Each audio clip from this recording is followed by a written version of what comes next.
Okay, so I'm a cat person. I use a laser pointer all the time with my cats. I've never gotten into an argument over a laser pointer and shot anybody, but that's what we're going to talk about today. Oh my goodness. It's Stacy Cole, Carol Hughes, Carol filling in for Tony. Tony is off having a life. I What? don't even know what he's doing, but that's okay. He is going to Dallas to see a concert. Oh, come on. I And love I and love his life. yes, and they took the family and they're going to this place called Meow Wolf.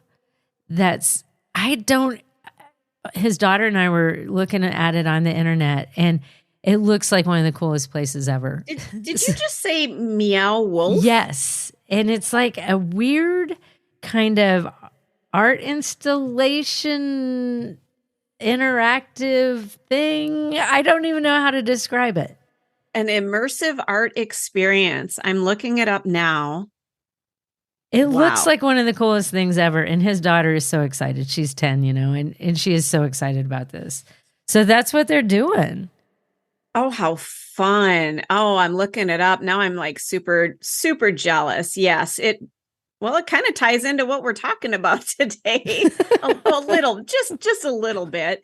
Except for Um, the murder part. well, yeah, minus the murder part. So the title of this story is Man Fatally Shot a Pregnant Woman after an argument over a laser pointer that she and a little brother were playing with on the front lawn of their home.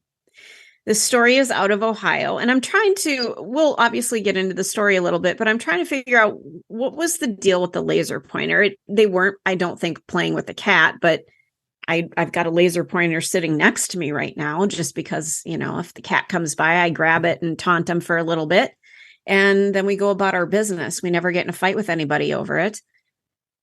The story is a 25-year-old man named Tyrone Hunter from Ohio has been indicted for the murder of a 26-year-old pregnant woman. Her name is Isis LeShay Roseman. The incident occurred last month when Hunter got into a verbal altercation with Roseman and her younger brother over a laser pointer in front of the home in Cincinnati. After threatening to shoot up the home, Hunter left the scene, but then returned later and then fired shots at the house. One of those shots struck the woman and proved fatal. Emergency services rushed her to the hospital, but she ended up dying from those injuries. So I'm just envisioning what they're out in the front yard screwing around with a laser pointer. That's my guess. And maybe they could have been shooting it into other people's homes, because it's like, hey, let's see if we can get this across the street into their living room. I could see maybe they were doing something like that. That's hardly it could be something that might have annoyed him. Maybe they were doing it at cars driving by. Maybe they did have a cat in the front yard they were playing with. That's true. It doesn't matter nothing called for that response. No, and I'm really getting concerned, and I know this is we're past the point of being concerned, but it seems like when people are mad, they go get a gun. Yeah. And that's where we are in this world. Guns used to be, you would bring them out if there was extreme danger. Or, I'm in Wisconsin, hunting season is every fall. So, that's when guns come out. Now it's like, it's a free for all. Like if you're pissed at somebody, you show up with a gun. And that's not going to end well for a lot of us. And my guess is I don't know if he was a neighbor, was he just driving by? But there was a fight. I'm sure because it says verbal altercation. And so I'm going to guess it got pretty heated and he threatened him. But then to not just threaten them, but actually leave and I'm assuming get a gun and come back.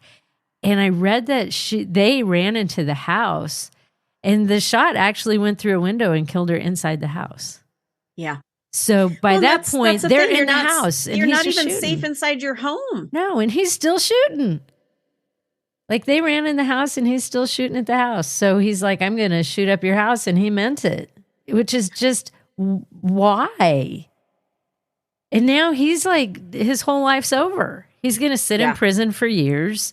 Maybe he'll get out at some point, but you got to sit there for a really, really long time.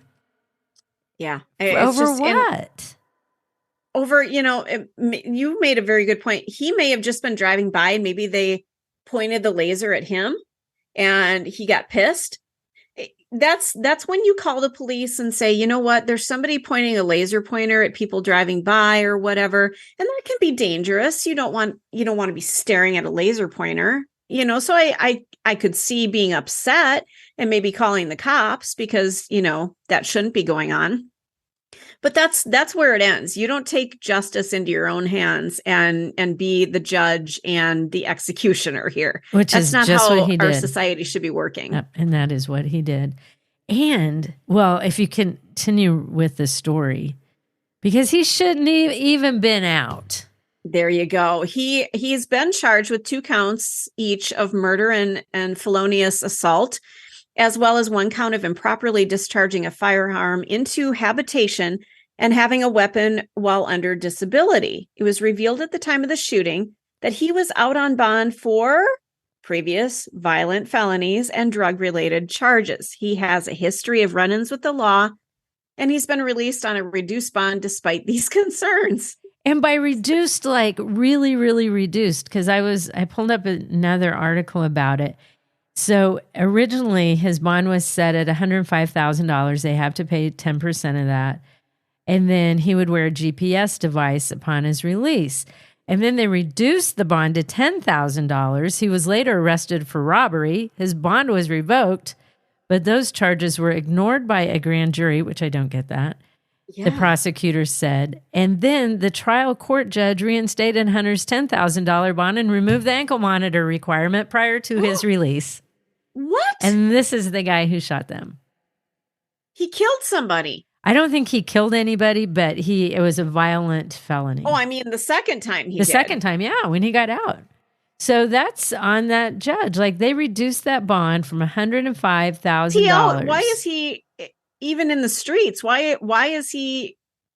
Oh my God, I don't understand this at all. Now, tell me if I've got this right, because if they reinstated his bond, a $10,000 bond, now he only has to pay 10% of that, correct? Yeah, which is $1,000. Mm-hmm.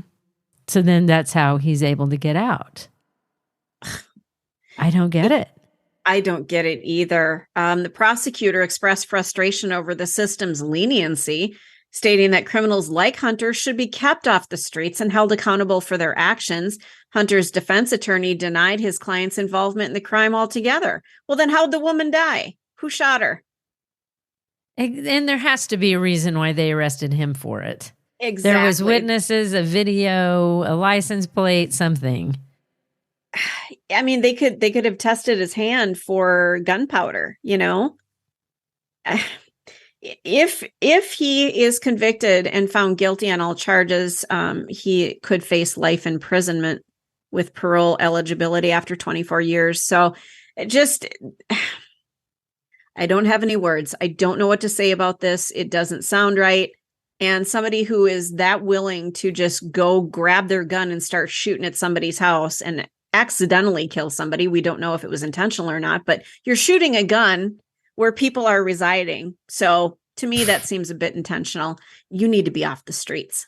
This is the Hidden Killers Podcast. Want more? Start binging on all of our true crime podcasts right now through Apple Podcasts and get an ad-free experience when you sign up to be a True Crime Today Premium Plus member exclusively on Apple Podcasts. More of the Hidden Killers Podcast dropping soon. Press subscribe now.